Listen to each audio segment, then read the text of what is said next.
Okay, Arizona traveler, gonna give you what you asked for, buddy.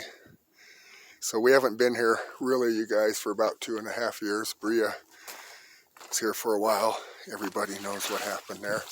She's gonna come back as soon as I get her a vehicle that's running. But this is kind of like the inner front yard. The fence is down. That's an old apricot tree right there. This is the garden area. Fenced in to keep the alpacas out is what it was, and the gate's over there. The solar unit. It's all piped into this battery house. And the battery house, you guys, let's see if I can show you here. So this was the battery house. That box there contained about 30 batteries that these solar panels charged. This is the front courtyard. Swamp cooler to keep the greenhouse cooler during the summer.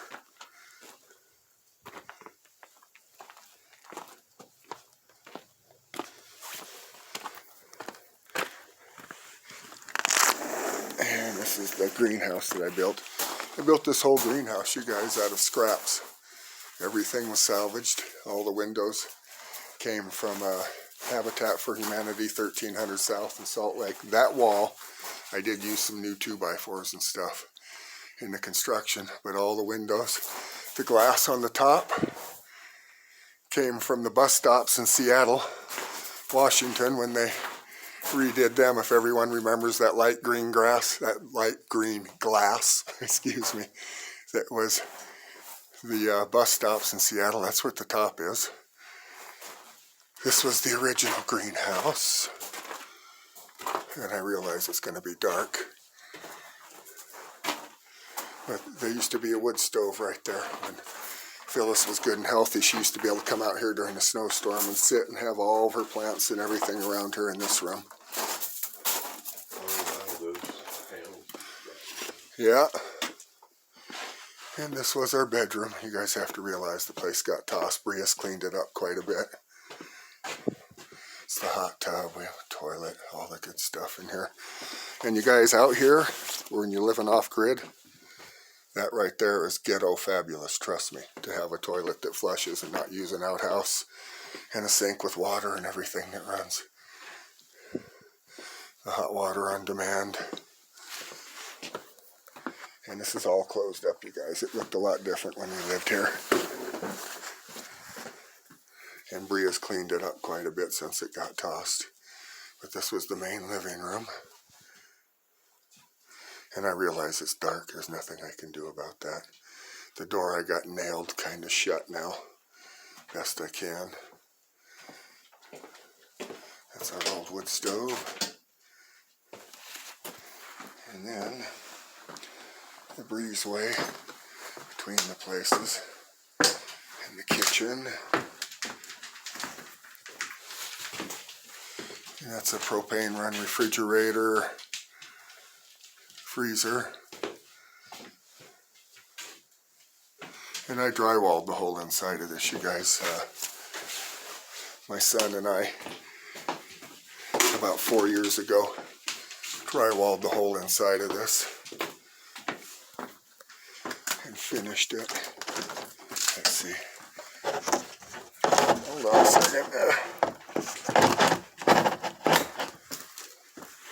I don't know if you can see it in here. But this is all finished drywall in here. I've still got to cut out all the windows and trim them in and everything. And I know it's dark, I can barely see myself in here. But it's all, finished it all off in drywall. So the floors are 3/4 inch plywood, then I put 3/4 inch plywood in the walls, and then 3 inches of foam, and then a 3/8 drywall. So my walls on this trailer are about 6 inches thick. As you can hear, I'll show you. As you can see. So that's a slider. We're going to cut all this out and trim it in. And then you can see the plywood. And then the 3-inch foam right here, and then the 3/8 drywall. So these walls are really thick. And it's got to be finished, you guys. I'm just sick about it sometimes.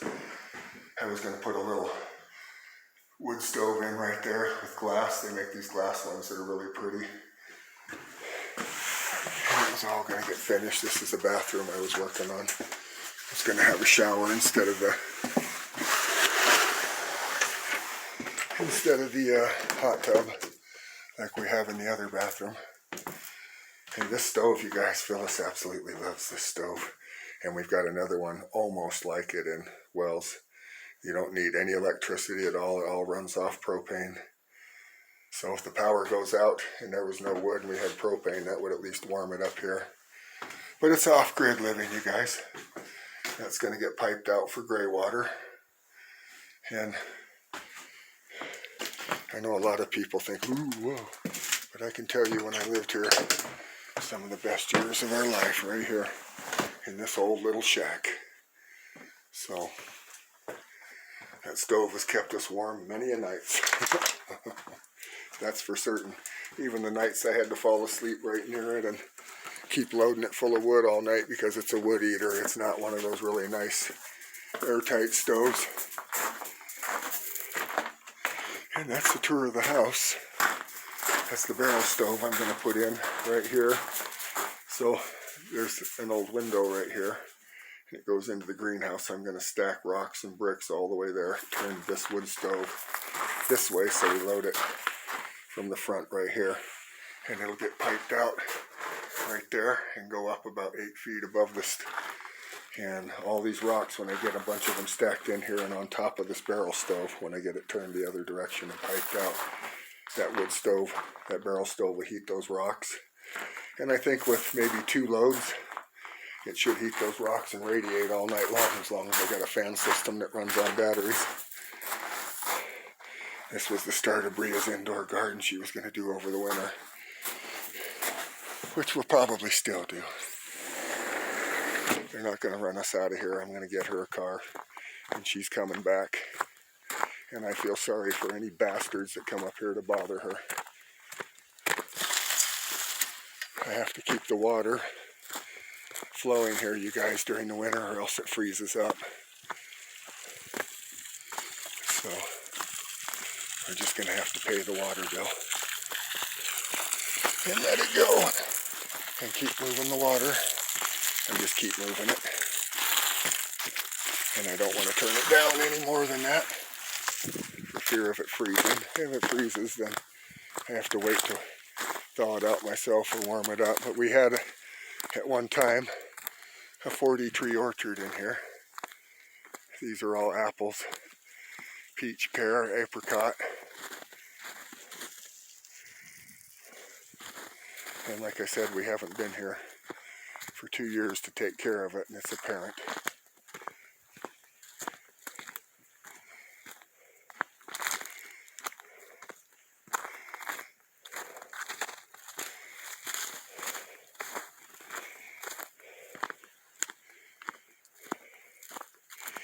That's a peach tree.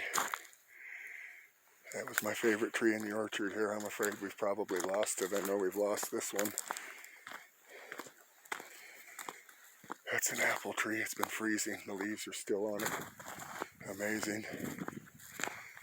I've got a lot of dead trees here for firewood.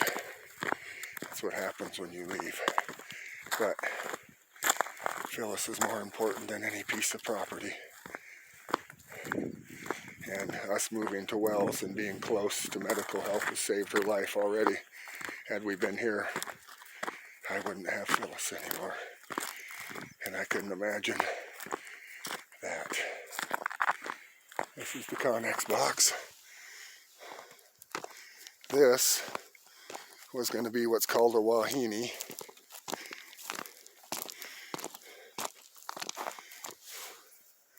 We're going to put a big greenhouse here with only about 3 or 4 foot of it being above the ground. And it would stay pretty warm even during the winter. Kurt Wadsworth is the one that dug this hole. It was supposed to be about half again bigger, and this is as good as he could get it. The deal was like 600 bucks. This has been years ago. And he could only get it to this size, so I paid him 400 and he was pissed. But he wouldn't take the time to use the backhoe part of his machine instead of just the front bucket. He did most of this with the front bucket and came out right here and dumped it right there. So I guess I got what I paid for.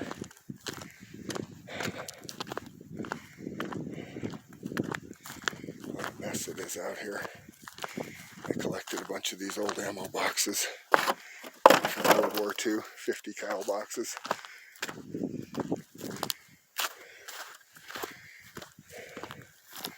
So, planned on putting a chicken coop on this side of this Conex box, and I'll probably still do that.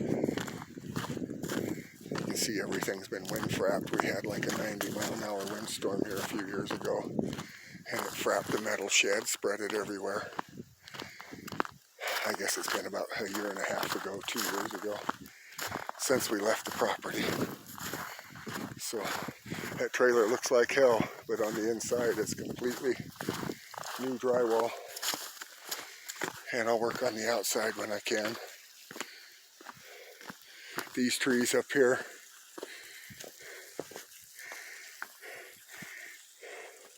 where Oscar builds his nest, we have a set of ravens that we raised, and they come back here every year and nest and raise their young ones. His name's Oscar. Phyllis calls him, and he comes flying right down to her when he's here, and she can hand feed him still. He must be, let's see, he's about 7 or 8 years old. There's Harper. She really misses it here. So that's a grand tour of the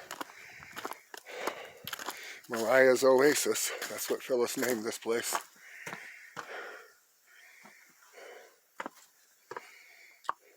All right, Arizona, use it as you will, buddy. I'm going to post it, and you can use it as you wish. And you guys, I want everyone to know this on all my videos. You just put my link to my channel, and you guys spread these videos. You can narrate on them. You can do whatever you want, including you, Salty, as long as it is for the advancement, and so people don't know about Dylan rounds. They need to know. So you guys, all of my search videos, please feel free to share them. I really mean that. I know that's going to piss off a lot of creators, but I'm not in this for the money. I don't care about the money side of it. I want that boy found. So all my videos, you guys, you can share and let people see them. That's where we're headed today, over to those mountains to search. That's Bald Eagle Mountain. I can see the whole mining district from here. It's about 10 miles away, but I can see it. This is the beautiful valley we live in.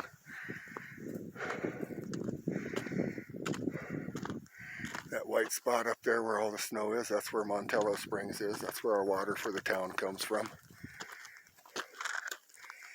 This is Harper's home. She was raised from a puppy here. I absolutely miss this place. My heart's in the dirt thinking about it sometimes. But we're in a good spot now. We're right close to our grandkids. Phyllis is happy. I can get her to a doctor really quick from there. The airport's right there. It's a lot faster than a helicopter. And hopefully that'll never be needed ever again. So, but here you go, Arizona. And you guys, I absolutely mean that about sharing the search videos. Please do that to keep the word out about Dylan Rounds being missing. Don't let this turn to a cold case. All right, you guys, I'm going to sign off. Arizona, love you, brother. Keep doing what you're doing.